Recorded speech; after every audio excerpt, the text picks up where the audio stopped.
स्वाती अजून चहा बनवतच होती की तेवढ्यात तिची सासू सुमतीबाई हातात जपमाळ घेऊन स्वयंपाकघराच्या दारात येऊन उभी राहिली आणि मोठ्या आवाजात बोलली, "सुनबाई, अजूनपर्यंत चहा तयार झाला नाही?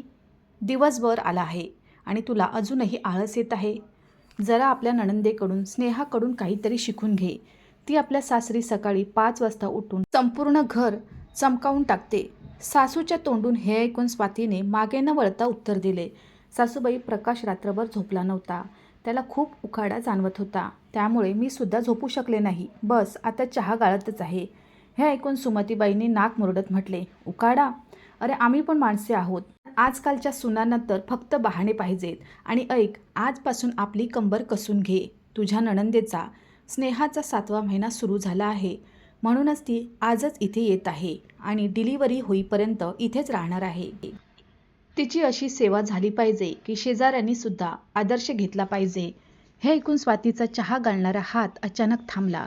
"स्नेहा दीदी येत आहे, पण सासूबाई, तुम्ही तर म्हणालात की त्या पुढच्या महिन्यात येणार आहे आणि तसेही पियुष अजून खूप लहान आहे. मी एकटी सर्व काही कसे सांभाळणार?" "तू सांभाळणार की नाही हे मी ठरवणार, तू नाही." सुमतीबाईंनी कडक आवाजात म्हटले. "आणि ऐक, तुझी खोली आजच रिकामी कर. स्नेहाला डॉक्टरांनी उकाड्यात राहण्यास सक्त मनाई केली आहे. त्यामुळे तू आपले सामान गेस्ट रूममध्ये हलवून घे." हे ऐकून स्वातीच्या डोळ्यात अश्रू आले. "सासूबाई, गेस्ट रूममध्ये तर खिडकीसुद्धा लहान आहे. तिथे पियुषचा दम घुटू लागेल. कमीत कमी माझ्या बाळाचा तरी विचार करा." "अरे हा बाळाचा राग आळवणे बंद कर." सुमतीबाईंनी तिला दटावले. "गुपचूप चहा आण आणि कामाला लाग." स्वातीने डोके खाली करून त्यांचे बोलणे ऐकले. ती काहीतरी बोलू इच्छित होती, पण शब्द जणू गळ्यातच अडकले होते. तिचा थकवा, रात्रभरचा त्रास आणि तिची हतबलता कोणालाच दिसत नव्हती. असो, दुपारचे 2 वाजत होते. तेवढ्यात घराबाहेर एक टॅक्सी येऊन थांबली. स्नेहा टॅक्सीतून उतरली. तिच्या चेहऱ्यावर एक वेगळाच गर्व होता. जणू ती हे घर जिंकण्यासाठीच आली असावी. सुमतीबाईने आरतीचे ताट सजवून ठेवले होते. "ये माझ्या लाडके, बघ, तुझ्यासाठी तुझी आवडती खोली तयार करून ठेवली आहे." सुमतीबाईने स्वातीकडे एक जळजळीत नजर टाकत म्हटले. तेव्हा स्नेहाने खोलीत पाऊल ठेवले आणि थंड हवेचा आनंद घेतला.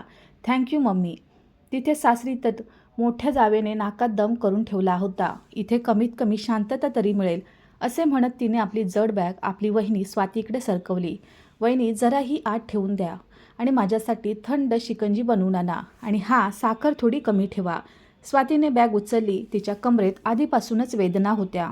कोणीही तिच्या तब्येतीची चौकशी केली नाही. जेव्हा ती शिकंजी घेऊन आली तेव्हा स्नेहाने सोफ्यावर पाय पसरत म्हटले, "वहिनी, हा पियुष एवढा रडतो का? याच्या आवाजाने माझे डोके फुटू लागले आहे. याला गप्प करा." तेव्हा स्वातीने हिंमत एकवटून म्हटले, "दीदी, त्याला उकाडा जाणवत आहे. गेस्टरूममध्ये खूप कोंदट वातावरण आहे." त्यावर स्नेहा हसून बोलली, "अरे वहिनी, मुलांना ऊन थंडी सहन करण्याची सवय लावायला हवी. तुम्ही तर याला खूप लाडात ठेवत आहात." "आई बरोबर म्हणते, याला थोडे रडूच द्या." तेवढ्या सुमतीबाईंनी सुद्धा मुलीच्या सुरात सूर मिळवला आणि म्हणाल्या, "बघ स्नेहा, मी हिला आधीच समजावले आहे. पण ही तर फक्त आपल्या मुलाला छातीशी लावून ठेवते. कामचुकारपणाची लक्षणे आहेत ही सगळी." स्वाती काहीच बोलली नाही. संध्याकाळी जेव्हा प्रकाश ऑफिसमधून परतला तेव्हा स्वातीने त्याला एकट्यात बोलण्यासाठी बोलावले. "प्रकाश, सासूबाईंनी आपली खोली घेतली आहे. पियुष रात्रभर रडतो. तुम्ही सासूबाईंशी का बोलत नाही? काय आमच्या मुलाचा काहीच हक्क नाही का?" तेव्हा प्रकाशने थकलेल्या आवाजात उत्तर दिले, "स्वाती, स्नेहाची प्रकृती बघ. ते प्रेग्नेंट आहे. आईने जे केले ते कदाचित तिच्या सुरक्षेसाठी केले असेल. काही महिन्यांची तर गोष्ट आहे. ॲडजस्ट करून घे." "ॲडजस्ट फक्त मीच का करू प्रकाश? जेव्हा मी प्रेग्नेंट होते तेव्हा काय स्नेहा दीदीने माझी मदत केली होती का? उलट त्या इथे येऊन माझ्याकडून सेवा करून घेत होत्या. काय तुम्हाला ते दिवस आठवत नाहीत?" प्रकाशने नजर सोडली. "स्वाती, वाद घालू नकोस. मी थकलेला आहे." स्वातीला जाणीव झाली की या घरात तिची लढाई तिला एकटीलाच लढावी लागणार आहे. तिचा पती, जो तिचा सर्वात मोठा आधार असायला हवा होता, तो आपल्या आई आणि बहिणीसमोर मांजर बनून राहिला होता. रात्रीचे 9 वाजत होते. स्वयंपाकघरात उष्णता आणि उकाड्याच्या दरम्यान स्वाती घामाने डबडबून स्वयंपाक करत होती. एका बाजूला पियुष पाळण्यात निजलेला हातपाय मारत होता आणि स्वाती एका हाताने त्याला पाळणा झुलवत होती आणि दुसऱ्या हाताने पोळ्या लाटत होती. तेवढ्यात बाहेरून स्नेहाचा चहकणारा आवाज आला, "मम्मी, माझी खूप इच्छा आहे की आज जेवणात काहीतरी चवदार असावे. हे कंटाळवाणे वरण भात माझ्याकडून खाल्ले जाणार नाही. दादाला सांग ना, पनीर आणि तंदुरी रोटी मागून देईल. सुमतीबाईंनी लगेच आत डोकावले आणि म्हणाल्या, सुनबाई ऐकले ना तू, स्नेहाचे मन पनीर खाण्याचे आहे. तर प्रकाशला सांगून देते, येताना मोठ्या हॉटेलमधून जेवण घेऊन येईल. आणि हो, तू आपल्यासाठी आणि आमच्यासाठी तेच दुपारचे वरण गरम करून घे. फालतू पैसे वाया घालवण्याची गरज नाही. स्वातीचा हात थांबला. मम्मीजी, दुपारचे वरण आंबट झाले आहे आणि मी पियुषला दूध पाजते. शिळे अन्न माझ्यासाठी आणि बाळासाठी योग्य नाही. अरे तर ताजे बनवून घे. पण पनीर तर फक्त स्नेहासाठीच येईल.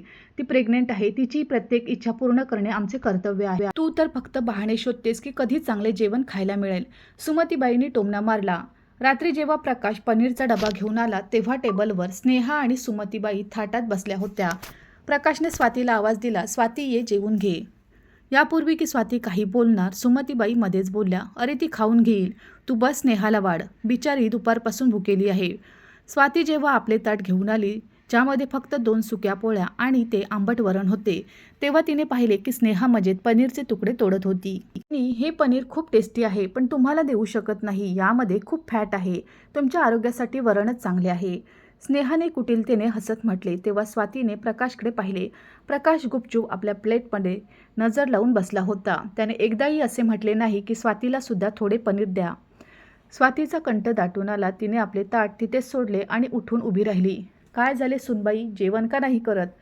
सुमतीबाईंनी विचारले. तेव्हा स्वातीने म्हटले, मम्मीजी, शिळे आणि आंबट वरण खाऊन जर माझ्या मुलाचे पोट खराब झाले तर काय तुम्ही रात्रभर त्याला गप्प करणार आहात? जर नाही तर मला सुद्धा ताजे आणि पौष्टिक जेवण पाहिजे. जर घरात पनीर आले आहे तर ते सर्वांसाठी आहे, फक्त एका व्यक्तीला सोडून. आज स्वातीच्या आवाजात पहिल्यांदाच एक जरब होती. ती न जेवता आपल्या खोलीत निघून गेली. जवळपास रात्रीच्या 1 वाजता पियुषचा किंचाळण्याचा आवाज संपूर्ण घरात गुंजला. त्याला उकाड्यामुळे झोप येत नव्हती. वरून गेस्ट रूममधील कोंदट वातावरण त्याला झोपू देत नव्हते. जुनासा पंखा होता, तो सुद्धा हळूहळू चालत होता. स्वाती त्याला कडेवर घेऊन अंगणात फिरत होती. तेवढ्यात स्नेहा आपल्या खोलीतून बाहेर आली. वहिनी, काय उद्धटपणा आहे हा? या मुलाला गप्प करा. माझी झोप खराब होत आहे. तुम्हाला माहिती आहे ना, मला डॉक्टरांनी भरपूर झोप घेण्यास सांगितले आहे. सुमतीबाई सुद्धा बाहेर आल्या. सुनबाई, काय सकाळपासून रात्रीपर्यंत फक्त रडणे ओरडणे चालू राहील का? याला बाहेर गल्लीत घेऊन जा. इथे घरात गोंधळ घालू नकोस. स्वातीने पियुषला घट्ट छातीशी लावले. सासूबाई, हा तुमचा नातू आहे. कोणी खेळणे नाही जे बाहेर गल्लीत फेकून देऊ. याला उखाडा जाणवत आहे. जर दीदीला झोपण्याची एवढीच काळजी आहे तर त्या आपल्या खोलीत का जात नाही? ती माझी खोली आहे, माझा कूलर आहे. जीभ सांभाळून बोल सुनबाई. सुमतीबाई ओरडल्या. हे माझे घर आहे आणि इथे तेच होईल जे मी इच्छेन. तेवढ्यात हा गोंधळ ऐकून प्रकाशसुद्धा बाहेर आला. स्वाती, काय तमाशा लावला आहे हा? गप्प कर पियुषला. स्वातीने प्रकाशच्या डोळ्यात डोळे टाकून पाहिले. तमाशा मी नाही, तुमच्या आई आणि बहिणीने लावला आहे. आज मी भुकेली झोपली आहे कारण तुमच्या आईने माझे जेवण तुमच्या बहिणीला दिले. आता जेव्हा माझ्या शरीरात ताकद नाही तर माझ्या बाळाला दूध कुठून मिळणार? तो भूक आणि उकाड्याने रडत आहे. काय तुम्हाला थोडीसुद्धा लाज वाटत नाही? प्रकाश थक्क झाला. त्याला पहिल्यांदाच जाणीव झाली की शांतता किती मोठी शिक्षा बनू शकते. तो गुपचूप जाऊन आपल्या खोलीत झोपला. पुढच्या सकाळी नेहमीप्रमाणे 5 वाजता सुमतीबाई स्वातीच्या खोलीबाहेर पोहोचली. उठ सुनबाई, चहाची वेळ झाली आहे आणि आज स्नेहासाठी बटाट्याचे पराठे बनव. लोणी टाकून. तर स्वातीने दरवाजा उघडला नाही. ती आरामात झोपून राहिली. सुमतीबाईंनी दरवाजा ठोठावण्यास सुरुवात केली. अरे झोपली आहेस का? सूर्य डोक्यावर आला आहे. अर्ध्या तासानंतर स्वाती बाहेर आली. तिने साडी नाही तर साधा सूट घातला होता आणि तिच्या चेहऱ्यावर एक वेगळाच सुटलेला भाव होता. चहा कुठे आहे? सुमतीबाईंनी कडकून विचारले. स्वयंपाकघरात सामान ठेवले आहे सासूबाई. गॅससुद्धा भरलेला आहे, बनवून घ्या. स्वातीने शांतपणे उत्तर दिले. काय तू मला चहा बनवण्यास सांगत आहेस? हो सासूबाई, कारण पियुष आत्ताच झोपला आहे आणि माझी झोप पूर्ण झाली नाही. आणि हो, आजपासून मी फक्त स्वतःसाठी आणि प्रकाशसाठी जेवण बनवणार. दीदीसाठी तुम्ही बनवा, कारण तुम्हीच म्हणता ना की त्यांची सेवा करणे तुमचे कर्तव्य आहे. तर मग तुम्हीच पुण्य कमवून घ्या. तेवढ्या स्नेहा खोलीतून बाहेर आली. वहिनी, माझे पराठे कुठे आहेत? दीदी, फ्रीजमध्ये पीठ ठेवले आहे, स्वतः बनवून घ्या. शेवटी तुम्हीच तर म्हणत होता ना की प्रेग्नन्सीमध्ये काम करणे चांगले असते. मी सुद्धा तर 9व्या महिन्यापर्यंत केले होते, आठवते ना? असे म्हणत स्वातीने स्नेहाच्या डोळ्यात पाहिले तर सुमतीबाईंचा चेहरा रागाने लाल झाला. प्रकाश, बघ आपल्या बायकोला ही काय बोलत आहे. प्रकाश बाथरूममधून बाहेर आला. त्याने स्वातीकडे पाहिले आणि मग आपल्या आईकडे. आज त्याला स्वातीच्या चेहऱ्यावर ते चंडी रूप दिसत होते, ज्याला दाबणे आता अशक्य होते. आई, स्वाती बरोबर म्हणत आहे. ती रात्रभर जागी आहे, तिला आराम करू द्या. आणि स्नेहा, तू थोडी मदत का नाही करत? प्रकाशने पहिल्यांदाच आपले तोंड उघडले तेव्हा स्नेहा आणि सुमतीबाईंच्या पायाखालची जमीनच सरकली. घराचे समीकरण बदलण्यास सुरुवात झाली होती. जवळपास 2 तासानंतर सुमतीबाई स्वयंपाकघरात उभ्या राहून आपली मुलगी स्नेहासाठी बदामचे दूध गरम करत होत्या. त्यांच्या चेहऱ्यावर राग साफ दिसत होता. आजपर्यंत स्वातीने कधी त्यांच्यासमोर डोके वर करून बोलले नव्हते, पण कालपासून तिचे तेवर बदलले होते. बघ स्नेहा, सुमतीबाईंनी कुजबुजत म्हटले, ही स्वाती आता आपल्या ताब्यात राहिली नाही. प्रकाशसुद्धा आता तिचा शब्द बोलत आहे. जर आपण आत्ताच तिला सरळ केले नाही तर ती या घराची मालक बनून बसेल आणि आपण तिच्या इशाऱ्यावर नाचू. स्नेहाने दुधाचा ग्लास हातात घेतला आणि एक घोट घेऊन बोलली, आई तू काळजी का करतेस? माझ्याकडे असा एक मार्ग आहे ज्याने दादा स्वतः तिला घरातून बाहेर काढून देईल. बस तुम्ही माझी साथ द्या. स्नेहाने गुपचूप फ्रीजमधून ती भाजी काढली जी सकाळी सकाळी स्वातीने बनवली होती. तिने त्यामध्ये खूप सारे मीठ आणि लाल तिखट मिसळून दिले. आता बघ मम्मी, जेव्हा दादा ऑफिसमधून येतील आणि हे खराब जेवण बघतील तेव्हा ते सर्व राग हिच्यावर काढतील. ती आपल्या खोलीत पियुषला आंघोळ घालत होती. ती जाणत होती की तिच्या शांततेला तिची कमजोरी समजली गेली आहे, पण आता ती आणखी शांत राहणार नव्हती. तिने ठरवले होते की ती आपल्या मुलाच्या हक्कासाठी लढणार. दुपारच्या 2 वाजता सुमतीबाईंनी स्वातीला आवाज दिला, सुनबाई जरा बाहेर ये. स्नेहाला खूप जोरात भूक लागली आहे. तिच्यासाठी काहीतरी हलके फुलके बनवून दे. बघ ती किती अशक्त झाली आहे. स्वाती बाहेर आली आणि शांत भावाने बोलली, सासूबाई फ्रीजमध्ये भाजी ठेवली आहे, तुम्ही गरम करून द्या. मला पियुषला झोपवायचे आहे. स्नेहाने लगेच नाटक सुरू केले, आई माझ्या पोटात खूप दुखत आहे. कदाचित वहिनीला माझे इथे राहणे अजिबात आवडत नाही आहे, म्हणूनच तर ती मला जेवण देण्यासुद्धा टाळाटाळ करत आहे. दादाला सांग ना मला माझ्या सासरी सोडून येईल. कमीत कमी तिथे भुकेली तर राहणार नाही. सुमतीबाईंनी छाती पिटण्यास सुरुवात केली. हे देवा, माझी मुलगी भुकेली मरत आहे आणि ही कुलक्षणी आराम करत आहे. प्रकाश बघ आपल्या बायकोचे कारनामे. प्रकाश त्यावेळेस ऑफिसमधून लंचसाठी घरी आला होता. त्याने जसे आपल्या आई आणि बहिणीचे रडणे ऐकले त्याचा पारा चढला. स्वाती, काय हा उद्धटपणा आहे? स्नेहाची प्रकृती बघत आहेस ना तू? एका वेळेचे जेवणसुद्धा बनवू शकत नाहीस? तिने प्रकाशच्या डोळे टाकून म्हटले, प्रकाश जेवण बनवलेले आहे, फक्त वाढायचे आहे. जर तुमची आई आणि बहीण एवढे सुद्धा हातपाय हलवू शकत नाहीत तर मग त्यांना आरामाची नाही सेवेची गरज आहे, आणि सेवा करण्यासाठी मी इथे नोकरानी नाही. प्रकाश काही बोलणारच होता की स्नेहाने ते मिठाची भाजी आणून टेबलवर ठेवली. दादा बघ, वहिनीने काय बनवले आहे. यामध्ये एवढे मीठ आहे की मी खाऊच शकत नाही. ही जाणून बुजून मला आजारी करू इच्छित आहे. प्रकाशने एक तुकडा चाकला आणि थुंकून दिला. स्वाती, हे काय आहे? तू एवढी खाली घसरू शकतेस? माझ्या बहिणीच्या बाळाला नुकसान पोहोचू शकतेस? स्वाती हसली. तिने आपला फोन काढला आणि एक व्हिडिओ प्ले केला. हा व्हिडिओ तिने स्वयंपाकघराच्या कोपऱ्यात लपून ठेवलेल्या आपल्या जुन्या फोनमधून रेकॉर्ड केला होता, ज्याला तिने सकाळीच तिथे सुरक्षेसाठी ठेवले होते. व्हिडिओमध्ये साफ दिसत होते की स्नेहा स्वतः जेवणात मीठ आणि तिखट मिसळत होती आणि सुमतीबाई जवळ उभ्या राहून हसत होत्या. पूर्ण हॉलमध्ये मृत्यूसारखी शांतता पसरली. प्रकाशचा चेहरा प्रखर शरमेने आणि रागाने लाल झाला.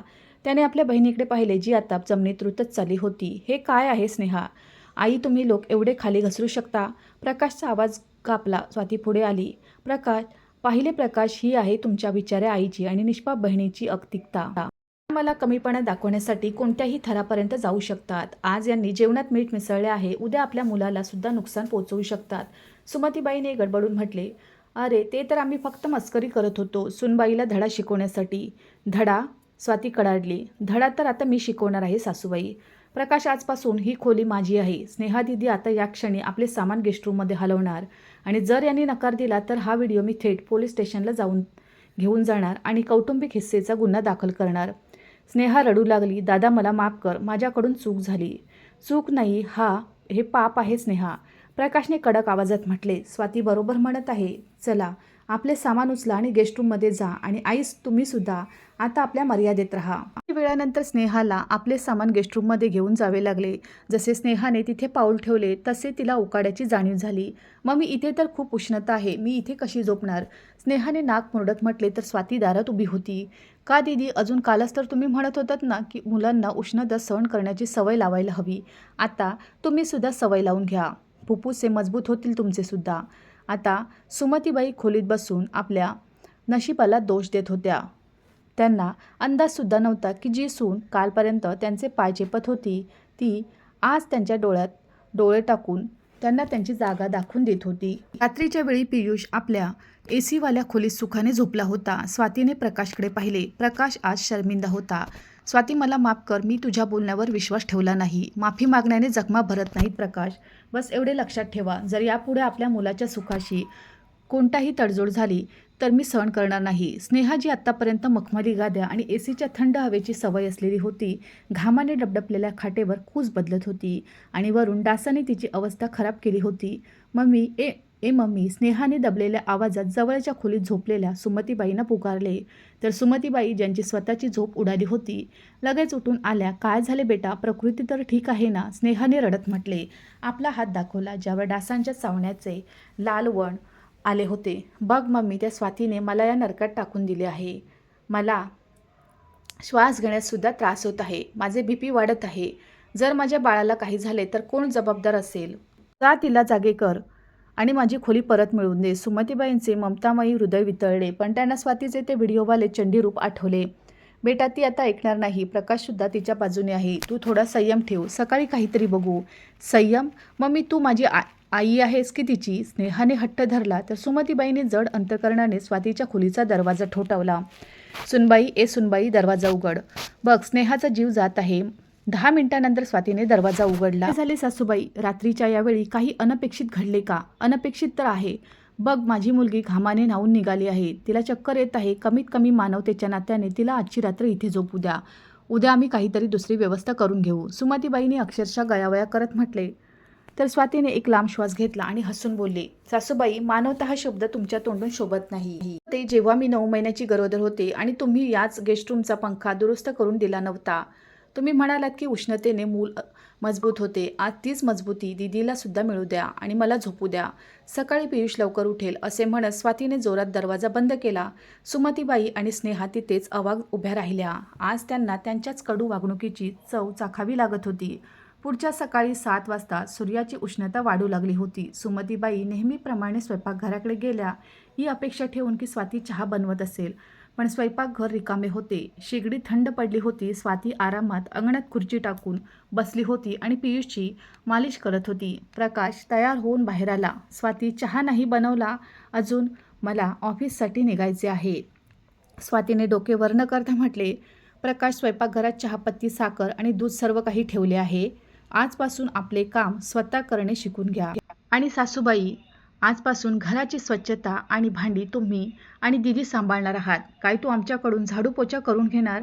लाज नाही वाटत तुला? सुमतीबाईंनी आश्चर्याने म्हटले. तर स्वाती बोलली. लाज तर तुम्हाला वाटायला हवी सुनबाई, ज्या एवढ्या लहान दूध पिणाऱ्या बाळाच्या आईकडून हजारो कामे करून घेतात आणि स्वतः सोप्यावर बसून हुकूम चालवतात. दीदी म्हणतात ना की त्या आपल्या नणंदेकडे सर्व कामे एकट्या करत असत. तर आज इथे आपल्या आईची मदत करून दाखवा. शेवटी मुलीचे सुद्धा कर्तव्य असते ना. स्नेहा जी आत्ताच झोपून उठली होती ती ओरडली. वहिनी, मी प्रेग्नेंट आहे. तुम्ही माझ्याकडून काम करून घेणार?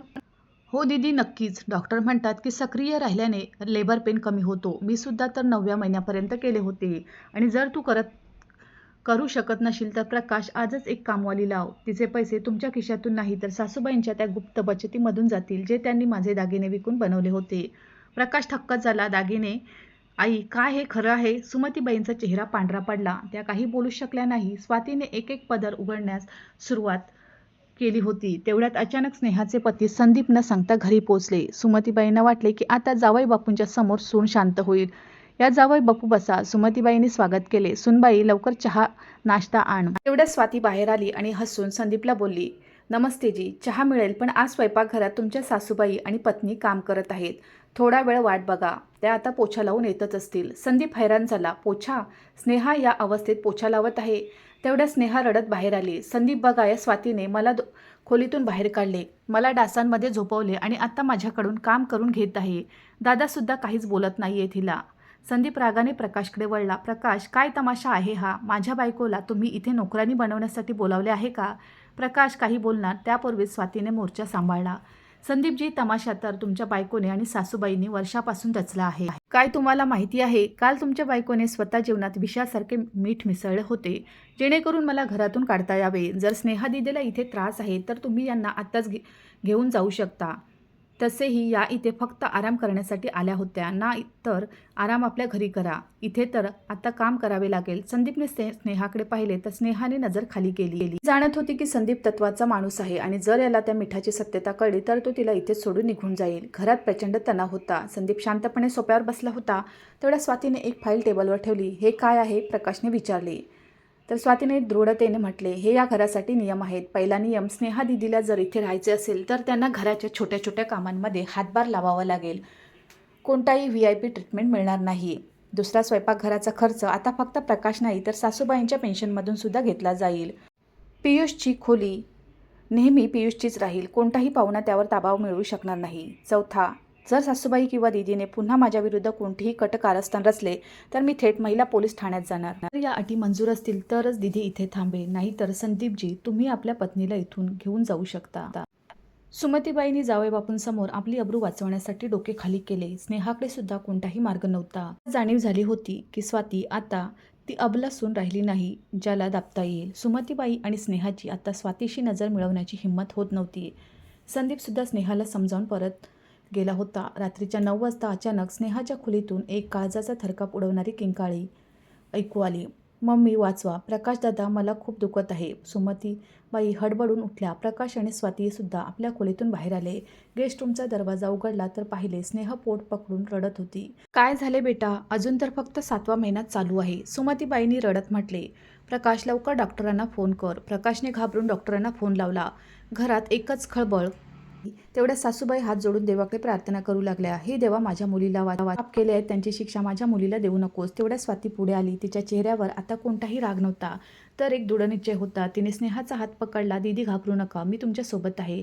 वहिनी मला माफ कर, मी तुझ्यासोबत खूप वाईट वागले. कदाचित म्हणूनच देव मला ही शिक्षा देत आहे. स्नेहा हुंदके देत बोलली तर स्वातीने तिच्या डोळ्यात पाहिले आणि बोलली, जुन्या गोष्टी सोडा दीदी, आता तुमची आणि बाळाची प्रकृती सर्वात महत्त्वाची आहे. स्वातीने लगेच किचनमधून गरम पाणी मागवले, स्वच्छ टॉवेल घेतला आणि बोलली, मम्मी, जोपर्यंत डॉक्टर येत नाहीत तोपर्यंत तुम्ही माझ्याजवळ बसा आणि स्नेहा दीदीचा हात पकडा. स्वातीने एका व्यावसायिकाप्रमाणे आदेश दिला. पुढच्या 1 तासापर्यंत स्वातीने स्नेहाची जी सेवा केली ती एखाद्या देवदूतापेक्षा कमी नव्हती. तिने स्नेहाला हिंमत दिली आणि घरगुती उपायांनी तिच्या वेदनांवर नियंत्रण मिळवण्याचा प्रयत्न केला. तोपर्यंत डॉक्टरसुद्धा आले होते. त्यांनी स्नेहाची तपासणी केली आणि सुटकेचा श्वास घेतला. बरेच झाले की तुम्ही योग्य वेळी हिला सांभाळून घेतले, नाही तर काहीही होऊ शकले असते. आता आई आणि मूल दोन्ही सुरक्षित आहेत. डॉक्टरांच्या तोंडून हे ऐकून सुमतीबाईंनी सुटकेचा श्वास घेतला. काही वेळात डॉक्टर गेल्यानंतर त्या रडत स्वाती जवळ आल्या आणि तिच्या पाया पडल्या. सुनबाई, मला माफ कर, मी किती आंधळी होती. ज्या मुलीसाठी मी तुला आणि माझ्या नातवाला तडपवले त्या मुलीचा जीव तू वाचवलास. माझ्याकडे पश्चातापासाठी कोणतेही शब्द नाही. तेव्हा स्वातीने त्यांना उठवून गळ्याशी लावले. सासूबाई, आई कधी आपल्या मुलांकडे माफी मागत नाही. मी जे केले ते माझे कर्तव्य होते. मला फक्त एवढेच हवे होते की या घरात सर्वांना समान सन्मान मिळावा. तर सुमतीबाईंनी आपले अश्रू पुसले आणि म्हणाल्या, आजपासून या घराच्या चाव्या तुझ्याकडेच राहतील. तूच या घरची लक्ष्मी आहेस. आता स्नेहासुद्धा आधीसारखी अहंकारी स्नेहा नव्हती. तिने स्वातीला मिठी मारली. वहिनी, मला ती AC वाली खोली नको. मी गेस्ट रूममध्येच राहीन. तुम्ही मला आणि माझ्या बाळाला नवीन जीवन दिले आहे. तर स्वातीने हसून म्हटले, नाही दीदी, आता घरात कोणतीही खोली कोणाचा हक्क नाही. तर गरजेनुसार असेल. तुम्ही प्रेग्नेंट आहात, तुम्ही त्याच खोलीत राहणार आणि पियुष तर आता आपल्या आत्याच्या कुशीत झोपणार. हे ऐकून संपूर्ण घरात हास्याची लाट पसरली. तेव्हा प्रकाशने स्वातीकडे गर्वाने पाहिले. त्याने अनुभवले की एक स्त्री जर आपल्या शक्तीवर आली तर ती केवळ आपला हक्कच हिरावून घेऊ शकत नाही तर संपूर्ण कुटुंबाला प्रेमाच्या धाग्यात विणून सुद्धा ठेवू शकते.